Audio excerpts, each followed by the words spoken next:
जय माता दी। जय माता दी।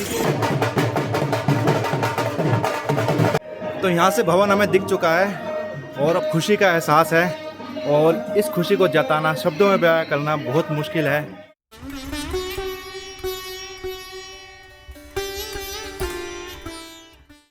हेलो एवरीवन, कैसे हैं आप लोग दोस्तों। मैं हूं जोगी और आप देख रहे हैं जोगी का कारवां। दोस्तों इस बार मैं फिर से चला हूं एक और ट्रिप पर एंड ये वाली जो ट्रिप होगी ये मोटरसाइकिल से नहीं होने वाली, ये ट्रिप होने वाली है ट्रेन से। तो दिल्ली से कटरा का ये सफ़र होने वाला है। माता वैष्णो देवी टेम्पल हम लोग जाएंगे एंड पूरा सफ़र, पूरी जर्नी आपको दिखाऊंगा एंड वहाँ के भी सारे नज़ारे आपको मैं ज़रूर दिखाऊंगा।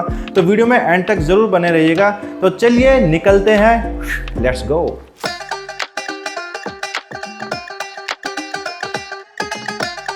कहते हैं जब माता का बुलावा आता है तभी इंसान वैष्णो देवी मंदिर तक पहुंच पाता है और इस बार बुलावा हमें भी आया है। मैं निकल पड़ा था अपने घर से नई दिल्ली रेलवे स्टेशन की ओर, जहां से मुझे कटरा के लिए ट्रेन लेनी थी। इस यात्रा पर मेरे परिवार के कुछ साथी भी मेरे साथ थे, तो जाहिर है अपने कजिन्स के साथ ये यात्रा वाकई यादगार होने वाली थी।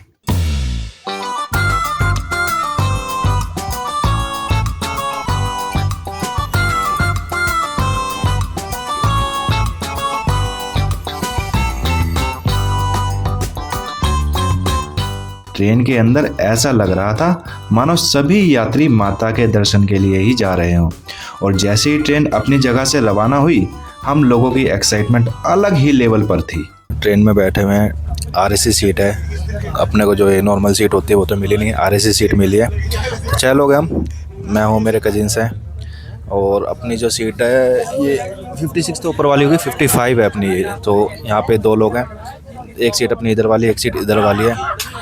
और ट्रेन चल चुकी है 7:05 पर, 7:05 की अपनी ट्रेन थी, शिव शक्ति एक्सप्रेस। कुछ देर में हमें भूख लगी तो हमने खाना खाना शुरू कर दिया और ये खाना हम लोग अपने घर से ही लेकर गए थे और अपने घर के खाने का स्वाद तो बेस्ट होता है ना। खाने के बाद हमने कुछ देर सोने की भी कोशिश की क्योंकि अगले दिन 16 किलोमीटर लंबी पैदल यात्रा जो करनी थी। तो ये है अपना अम्बाला छावनी, अम्बाला कैंट स्टेशन और ये पहला हॉल्ट है दिल्ली से निकलने के बाद। ट्रेन अपने सामने खड़ी है और दिल्ली टू कटरा, नई दिल्ली टू कटरा। ये हिमांशी है, इस पर ध्यान मत देना, बेवकूफ़ लड़की है। और ये ट्रेन आ रही है सामने से, देखो वाह।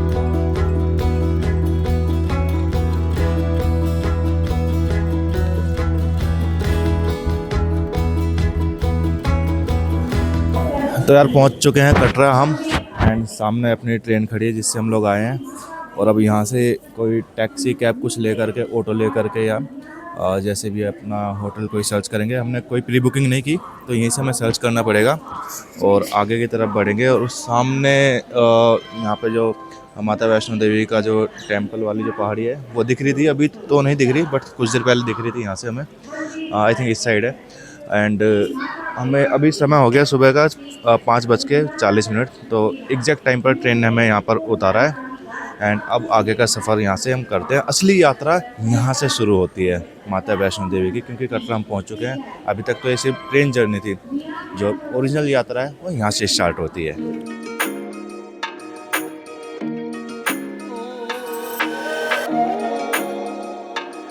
तो कटरा में हमने होटल ले लिया है, ये सामने अपना रूम है एंड अभी सुबह के 7:30 बजे हुए हैं।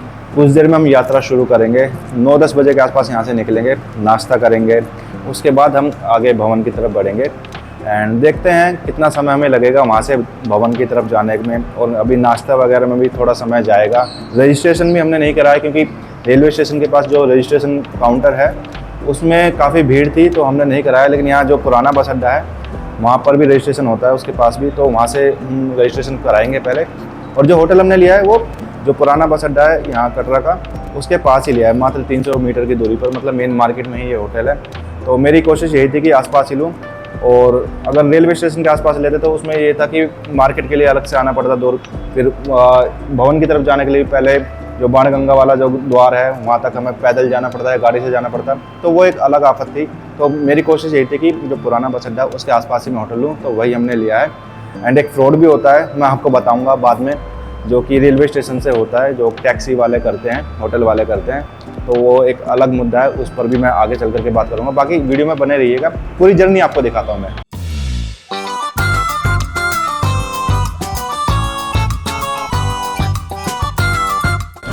जय माता दी दोस्तों, अब रेडी हो चुके हैं नहा धो करके और अब भवन की तरफ हम लोग चलेंगे। यात्रा यहाँ से शुरू कर रहे हैं। पहले जाते हैं, कुछ खाने पीने का देखते हैं, देन उसके बाद आगे बढ़ा जाएगा। ये रूम है अपना और ये बैग वगैरह सब यहाँ पे हमने भी कपड़े वगैरह चेंज करने के बाद ऐसे फिलहाल छोड़े हुए हैं। सारे बैग्स को, सारे सामान को लोकल रूम में हम लोग रखने वाले हैं और यहाँ से रूम खाली करके आगे बढ़ेंगे। और ये रूम है, मात्र हमें 1000 रुपये का मिला है और 6 लोगों के हिसाब से नहीं है, बट हमने सिर्फ यहाँ पे रिफ़्रेश होना था, इस वजह से हमने ये रूम ले लिया। बाकी कल जब हम रात को आएंगे तो उसके बाद देखेंगे कि कौन सा रूम हमें लेना है। तो 6 लोगों के हिसाब से लेना पड़ेगा ताकि 6 के 6 लोग आराम से सो सके वहाँ पर। ठीक है, आगे बढ़ते हैं।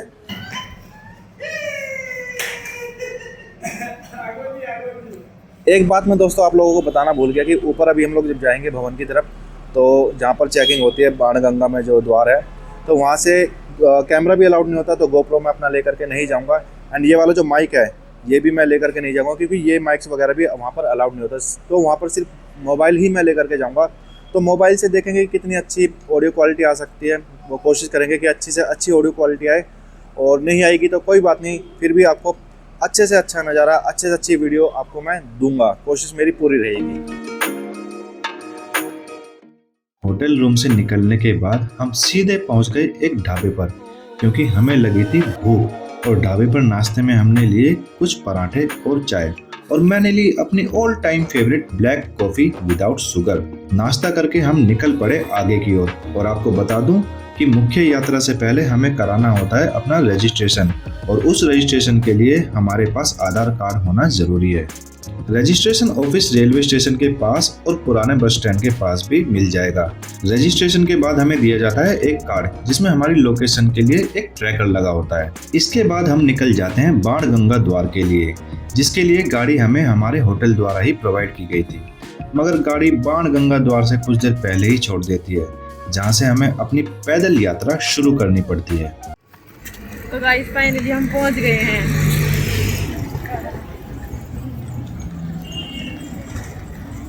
जय माता दी।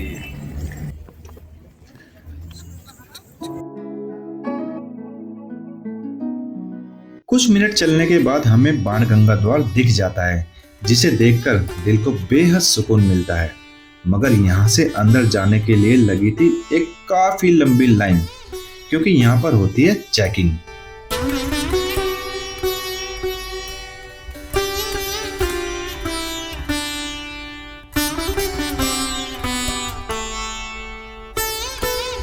तो ये गेट से हमने एंट्री ले ली है और ये आगे का रास्ता है भवन की तरफ जाने का। तो यहाँ से मार्केट स्टार्ट है। गेट से कुछ ही दूरी पर आप अपने बच्चों के लिए रेंट पर वॉकर भी ले सकते हैं, जिसका श्राइन बोर्ड द्वारा निर्धारित किराया मात्र 50 रुपये है। लेकिन अगर आप प्राइवेट वॉकर लेते हैं तो वो आपको काफ़ी महंगा मिलेगा। भवन तक पहुंचने के लिए आपको रास्ते में जगह जगह सीढ़ियां भी मिल जाएंगी, मगर सीढ़ियों के उपयोग से आप कुछ जल्दी ही थक जाएंगे।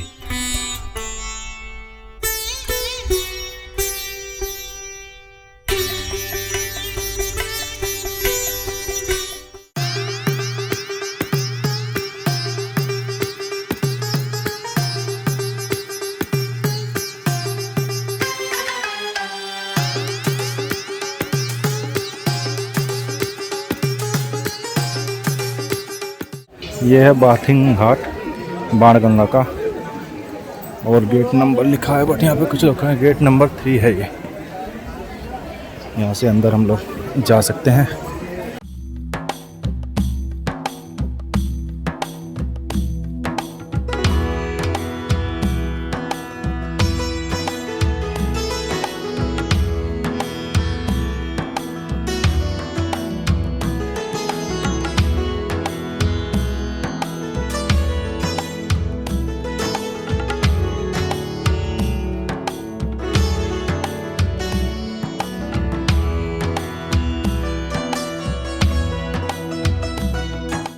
जय माता दी, जय माता दी, जय माता दी। जय माता दी। चंद समय में ही हम पहुंच जाते हैं प्रथम दर्शन मंदिर श्री चरण पादुका, मगर हम यहाँ बिना रुके ही आगे की ओर बढ़ जाते हैं।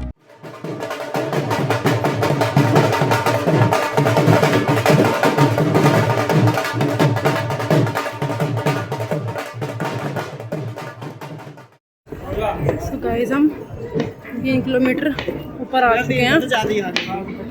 मेरी मम्मी बोल रही कि 3 से ज़्यादा आ गए हैं, लेकिन हालत अभी से ख़राब हो गई है बहुत ज़्यादा। तो धूप में ज़्यादा हालत ख़राब हो रही है क्योंकि चलने में गर्मी लगती है।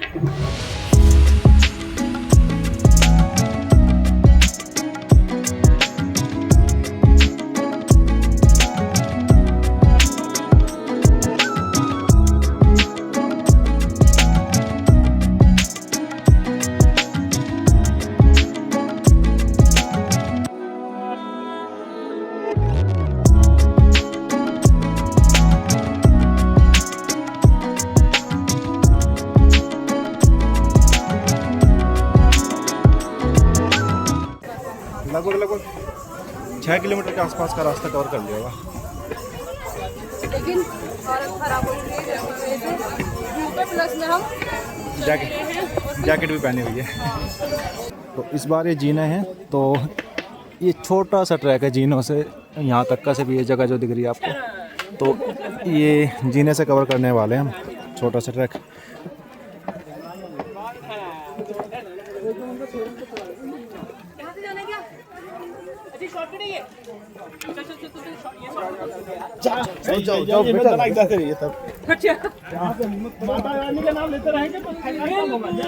छोटा रास्ता है, छोटा जीना है, इसलिए आ गए, वरना जीने से मैं प्रेफर नहीं करता क्योंकि इससे थक जाता है काफी।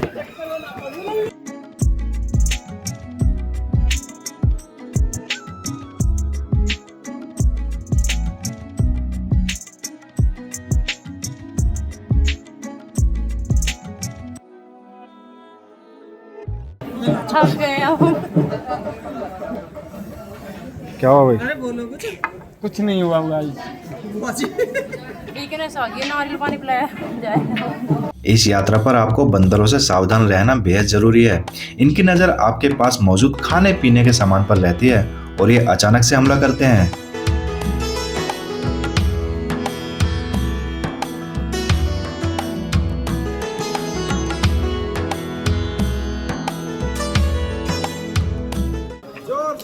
जय माता दी, जय माता दी, जय माता दी। मैं नहीं सुनिया। जय माता दी, जय माता दी, जय माता दी। यात्रा पर आपको जगह जगह पानी के वाटर कूलर व शौचालय भी मिल जाएंगे ताकि यात्रियों को किसी प्रकार की परेशानी ना उठानी पड़े। यहाँ आपको काफी अधिक मात्रा में घोड़े एवं पालकी भी देखने को मिलेंगे, मगर इनका रेंट काफी ज्यादा होता है।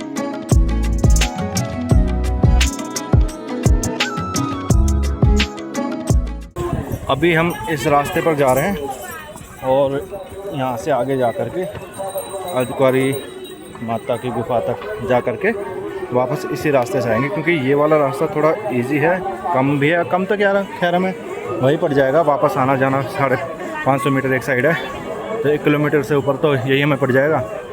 बट ये थोड़ा सा रास्ता ईजी है पीछे वाला, और यहाँ पर घोड़े खच्चर वगैरह भी नहीं चलते। बट इस रास्ते पर घोड़े खच्चर आपको मिलेंगे, तो थोड़ा सा डिफ़िकल्ट ये हो जाता है और काफ़ी एकदम खड़ी चढ़ाई है इस वाले रास्ते पर।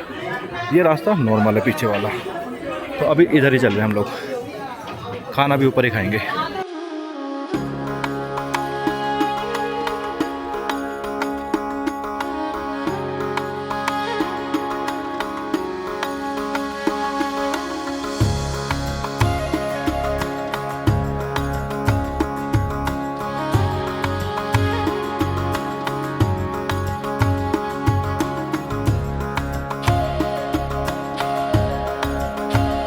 और फिर हम पहुंच जाते हैं अर्धकुंवारी मंदिर के पास।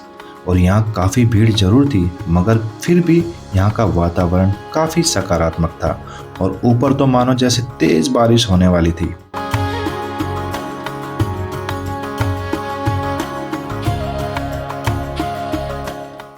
तो अर्धकुंवारी भवन से रास्ता आ रहा है और ये जा रहा है ऊपर, माता वैष्णो देवी भवन की तरफ, लेकिन रास्ते में है लंगर। तो खाना हमने खाया नहीं है, लगभग 4 बज चुके हैं शाम के और समय नहीं मिला, तो अब हम सोच रहे हैं कि लंगर में ही खाना खाया जाए। चलिए देखते हैं, लाइन लगी है।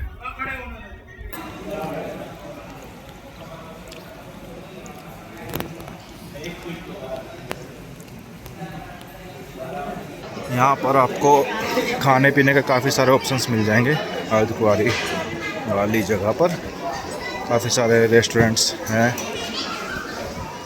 दुर्गा भोजनालय, मैकडी मैंने आपको दिखाया पीछे अभी, और ये स्नैक्स ब्रेक, पूजा, हलवा शॉप, हलवाई शॉप, इस तरह से काफ़ी सारे ऑप्शंस यहाँ पर आपको मिल जाएंगे। सागर रत्ना भी यहाँ पर है, बीकानेर वाला भी यहाँ पर है, सामने दिख रहा होगा आप लोगों को।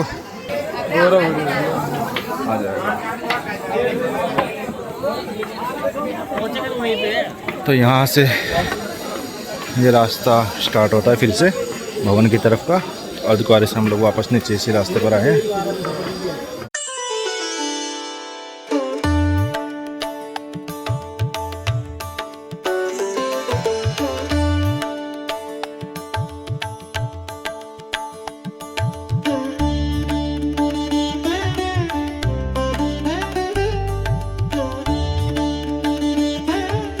जब चलते चलते सांस चढ़ जाए, आप अपने हाथों को अपने घुटनों से थोड़ा ऊपर की ओर रखकर थोड़ा सा झुककर नाक से सांस लेकर मुंह से छोड़ें, या फिर सीधे खड़े होकर एक लंबी सांस लेकर कुछ देर बाद छोड़ें। इस तरह की एक्सरसाइज से आपको काफ़ी राहत मिलेगी।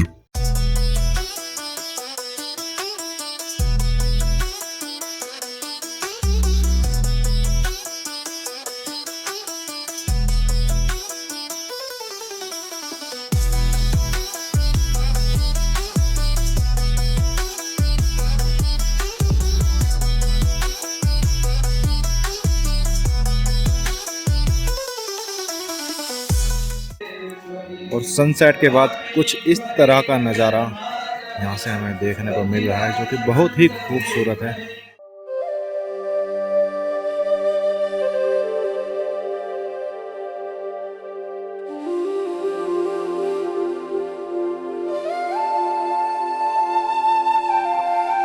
तो दोस्तों, हमें यहाँ पे भवन दिख चुका है माता रानी का, और हमारी थकान भी दूर हो चुकी है एकदम। भवन को और देख के। इस समय बहुत ज़्यादा खुश हम लोग हैं, और ये खुशी का जो एहसास है ये शब्दों में बयां करना बहुत मुश्किल है। जयकारा और शेरावाली का बोल, सच्चे दरबार की जय।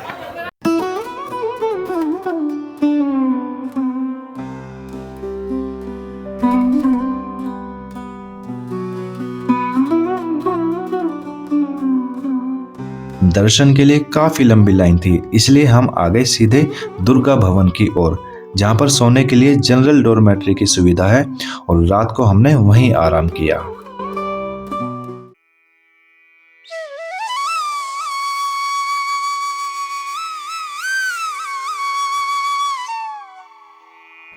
तो जय माता दी दोस्तों, सुबह का समय हो चुका है और हमने रात को दर्शन किए थे 2 बजे। हम भवन में गए थे और रात को दर्शन करने के बाद ही हम थोड़ी बहुत देर सोए हैं। ठीक से नींद तो आई नहीं, लेकिन अगला दिन हो चुका है। बहुत प्यारी सुबह है, बहुत अच्छा मौसम है। सनराइज़ धीरे धीरे हो रहा है, अभी पूरी तरीके से सनराइज़ नहीं हुआ है, बट हो रहा है।